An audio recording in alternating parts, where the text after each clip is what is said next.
Hi class, how are you today? So I want to continue our discussion on the use of drugs and alcohol.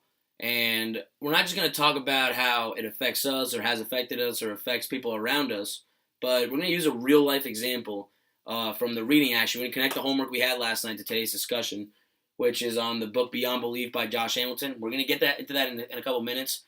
But first, I want to go over what we went over a couple days ago regarding drugs and alcohol so our minds are fresh, and also so that we can have it ready and we can utilize it in our discussion about the reading. So a couple of days ago, I asked you guys, why do people use drugs and alcohol? And we had some great ideas. So the first one we said was prescription drugs. And for example, that involves marijuana. Marijuana can be prescribed. It's legal in most states, I believe. And also, as we're going to see later on, it can also be illegal, the way you attain it, the way you use it. But prescription drugs involve painkillers, such as those kinds of drugs where, after surgery or you're having like a really intolerable pain, doctors will prescribe it to you and you can go and get it, but you need that note. You can't just show up to the pharmacy and ask for it. They're very potent drugs. Next is the recreational component. So that's where marijuana legally comes into play. If a doctor doesn't prescribe it to you, you're not using it for its medical benefits, but rather for, for other reasons where you're not in pain. You don't need it. That could be with also with other drugs too, like that you prescribe, like painkillers. But more recreational drugs that are well known are cocaine and heroin, which don't have any uh, medical benefits, but rather they can really ruin your life, and they're very highly addictive and can very easily kill you. The next is the social aspect, and we agreed that the social aspect's more like drinking. So we say that adults or people go drink at social events, at parties, and so forth. And finally, we have the personal problems. So people dealing with depression, they may use drugs or alcohol to deal with the stress or the pain of something they may have encountered. So that goes into traumatic events too. After something traumatic, you might rely on a drug or alcohol very heavily to deal with that. And finally, medical problems. So if you're prescribed something like a painkiller, this goes back to prescription drugs, you can get very highly addicted because they're so potent, and which is why doctors are so hesitant to prescribe that drug now. So now that we have an idea, and we had some great ideas, great job class the other day, by the way, but now that we have an idea and we know and we gone over what different ways that people can get addicted to drugs or use drugs, let's get into our reading. So we read chapter 4, Beyond Belief. I made you guys copies. I didn't get much of a chance to give you guys an overview on who Josh Hamilton was, but for you baseball people, he was one of the best baseball players not too long ago, and he had a very unique way of getting to the major leagues. He was drafted first overall in the major league draft in the first round by the Tampa Bay Devil Rays, and he was expected to be one of the best of all time. A quick factor for the team, which you can imagine that it's a lot of pressure. But anyway, his career got derailed pretty quick. He had a lot of injuries, some stuff they couldn't figure out, and pretty soon after being with the wrong crowd, he got into drinking and cocaine. And pretty soon after failing drug tests, he was out of baseball. And he even thought that his career was over at one point. But anyway, before we get into the reading, so now we know who Josh Hamilton is. It's not about, I didn't choose this reading because I like baseball or because I like him, but it's a great first-hand example of someone who was addicted to drugs and alcohol and was able to come back, get clean, and, it's a really inspirational story. But before we get into the book, I want to go over the concept of rereading. So does anyone know what rereading is? And it's a very straightforward word. I'm sure you guys know. But yeah? Yeah, so rereading. It's literally reading something again and again and again, or reading it more than once, reading it again. And before we get into the book, again, I want you guys to get into groups of 3 or 4, and I'm going to give you guys about 3 to 4 minutes. Just talk about what rereading is. All right, so I'll give you a couple minutes.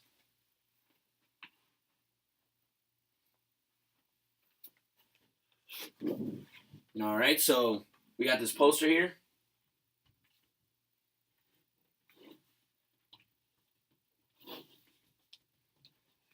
All right, so as I asked you guys a question, why is rereading so important? And we have some good ideas. Again, it's a pretty straightforward concept. I'm sure some of you guys have done it, and I'm sure you talked about it in your English class. But the first one is to clarify information that maybe we didn't understand, or maybe we forgot what we read. So it's always happened to us. We're reading. Sometimes it can be late at night, or we're rushing to get an assignment done. We might have missed something, and all of a sudden something happens, and we're not sure how it got to that point. So we go back and read to find that. Also, we just didn't understand it. And we can go back and maybe reread it, ask some questions, figure out why that is. But next, finding anything we may have missed. So, as I said before, something we may have missed. I kind of skipped over a little bit, my fault. But you guys get the point. So you're reading so fast, you miss something, you get to a certain part of the story. Next thing you know, you don't know what happened. So you go back and reread that little section, that event, and now you know what happened. And lastly, rereading is so important and so vital because you can learn to scan. And that means that when you're rereading, you don't have to read every little word and take as much time the second time reading it as you did the first time. It means, scanning. So you're looking for key words, key components, and that'll help you get to what you're looking for. So, good discussion, guys, but now I want to get into the reading. So, we're on chapter 4, pages 62 to 76. I want you guys to stay with your same groups, and what you're going to do is I'm going to give you the key question, the question that I want you guys to focus on when you're going through this again.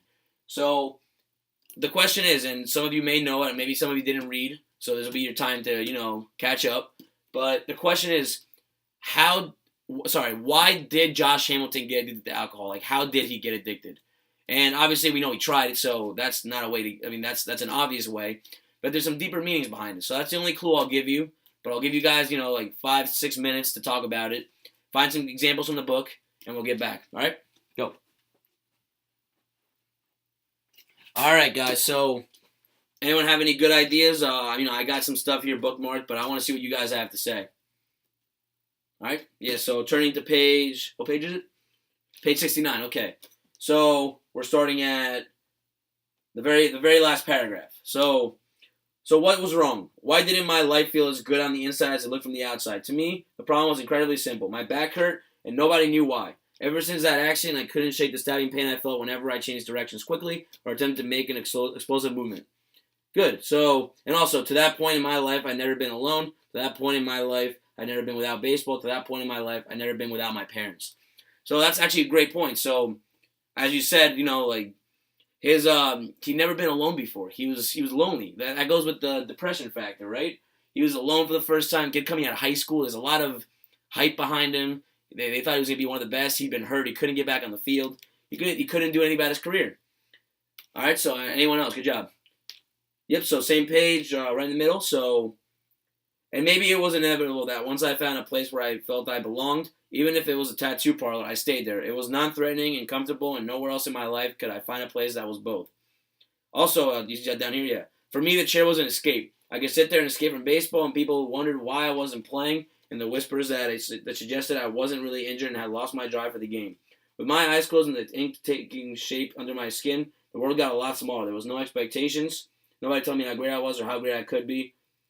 Had I been prepared with baseball, had I been asked baseball questions while I sat in the chair, I would have found somewhere else to hang out. So as we see, he uses getting the tattoos as a way away from baseball. The people to him were his friends because they didn't bring up baseball. They didn't talk about what was making him so miserable. So he just kept getting tattoos. And later on, as we know, he goes on to say that he didn't care what he got tattooed on himself. He just went in, they drew whatever they offered, and he probably said yes, but it was more about just being there and escaping reality. And that's the first form of addiction we see from him before he starts getting addicted to cocaine and alcohol. And then I found one that I thought was very interesting, where on page 73, the second to last paragraph, he says, I wanted this too, but it couldn't happen the way my back felt. They put me through another round of MRIs and CAT scans and every other test they could think of, and still they found nothing. And still I told them the painkiller was too much to bear. The pain was too much to bear. I was taking prescription painkillers without much relief. So as you guys see, he was prescribed painkillers. And, well, that's not a bad thing because maybe his pain was that bad. The doctors were just giving it to him. Whenever he said that something hurt, they just gave him painkillers. So, as you see, the painkillers were one of the first things, along with tattoos, that he got addicted to. So, as you guys can see, rereading is so important.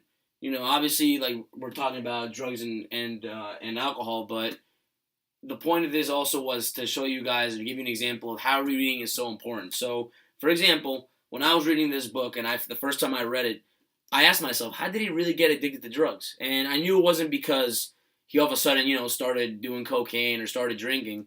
There was a much deeper source to the problem. And this chapter, this reading I gave you guys, chapter 4, it set the tone for that answer. He became addicted not just because he got hurt after becoming the number 1 overall pick. He had a lot of pressure to get on the field. The team wanted him on there. He wanted to get to the major leagues. and he felt like he was disappointing a lot of people who put that hype on him or that pressure on him to be the best and potentially be the best of all time. And then also, he'd never been alone before. This is an 18-year-old kid getting paid to play baseball. He was away from his parents, away from home, and he was all alone. And, so rereading helped me find these things and these key little details. So I hope that you guys realize that, rereading is important. I hope you guys bring it to your history class, your English class, and so forth. Thank you for listening, and you guys did a great job.